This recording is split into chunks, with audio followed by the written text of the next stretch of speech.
Il 26 dicembre del 1965 ad Alcamo, un centro nella provincia di Trapani, una giovane donna, deve ancora compiere 18 anni, di nome Franca Viola, è rapita insieme al suo fratellino da Filippo Melodia, un uomo che ha delle implicazioni con la mafia locale, è legato al boss della mafia locale, e da altri 12 uomini. Il bambino, il fratellino di Franca Viola, sarà rilasciato dopo 2 giorni. Franca invece resterà sequestrata per più di una settimana, subirà violenza sessuale. Molte altre giovani in Sicilia subiscono il rapimento. È la Fuitina, un giovane che avanza pretese su una ragazza, la rapisce e in questa maniera, come si diceva nel gergo dell'epoca, la compromette, ovvero compromette il suo onore, e ripara a questo con il matrimonio riparatore, per l'appunto.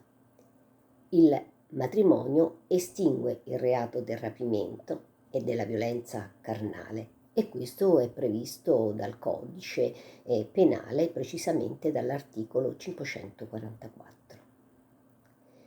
Molte giovani donne, dicevo, accettano il matrimonio riparatore.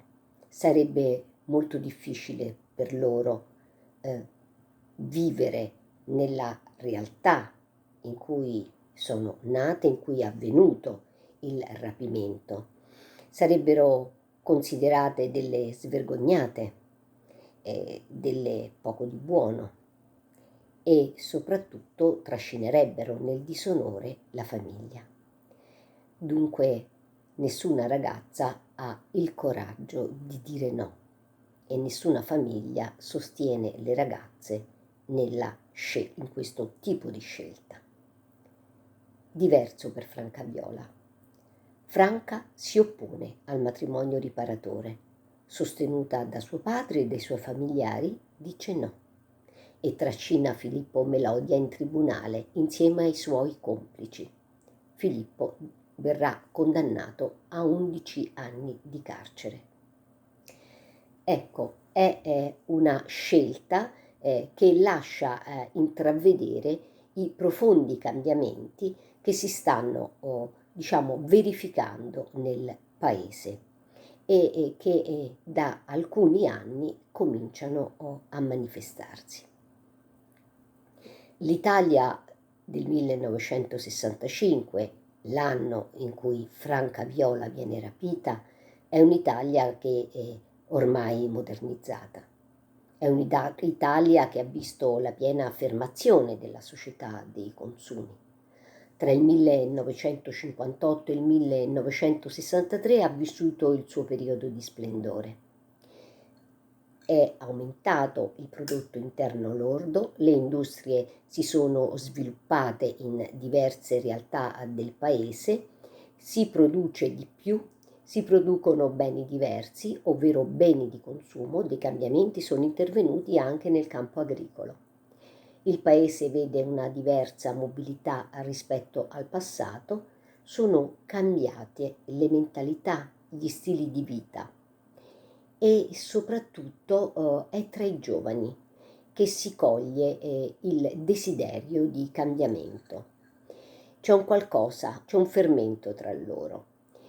Le manifestazioni di questo fermento toccano aspetti diversi della vita e si manifestano in campi diversi. La musica leggera, ad esempio, è in questo senso un indicatore importante. Pensiamo anche solo a Caterina Caselli che cantava "Nessuno mi può giudicare, nemmeno tu". E con questo cosa si voleva affermare? La piena libertà di scelta, l'autonomia. Bene, tante altre giovani donne, e non solo donne, anche uomini, insieme a Caterina Caselli, pensano di non voler più essere giudicate e soprattutto di scegliere quello che sarà il proprio futuro e non seguire quella che è la linea di un destino che è stata tratteggiata, prefigurata solo ed esclusivamente sulla base dell'appartenenza di genere. L'Italia dunque conosce questi cambiamenti, sebbene permangano delle profonde sacche di arretratezza, e questo sia per quanto riguarda gli aspetti strutturali, il piano economico, il piano sociale. Per restare alla Sicilia, è il terremoto del 1968 a portare a galla le gravi condizioni in cui intere popolazioni ancora vivono nel paese. Ma l'arretratezza si misura anche e soprattutto su quelle che sono le relazioni di genere, sui modelli, sui modi di pensare, di vedere, di interpretare quella che deve essere la vita delle donne giovani e meno giovani.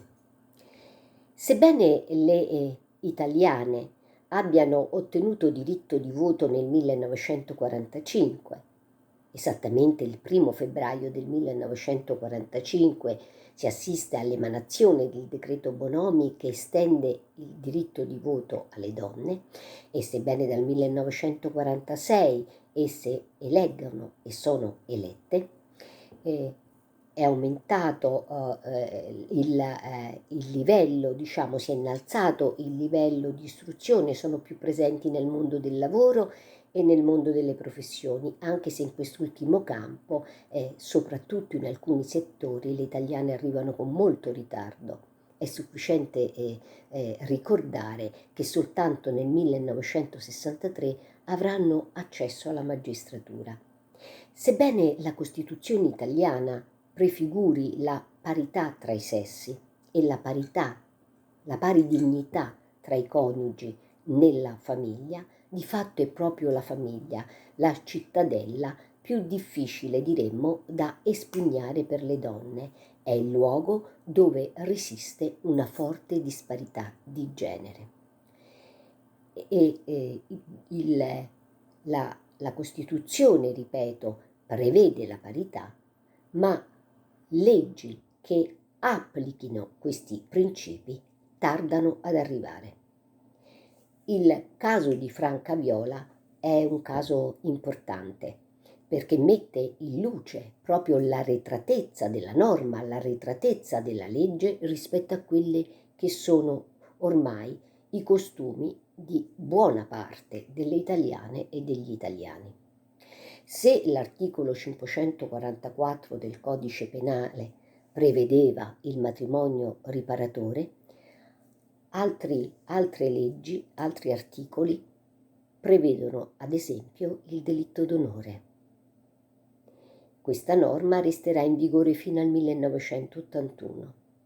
Secondo tale norma, sono gli uomini della famiglia a farsi garanti dell'onore e della condotta delle donne, e dunque, qualora una sorella o una figlia vivesse un rapporto, avesse una relazione sessuale, ecco, gli uomini possono intervenire, sanare quello che era considerato un grave misfatto, se non addirittura una disgrazia, e lo possono sanare attraverso commettendo un delitto.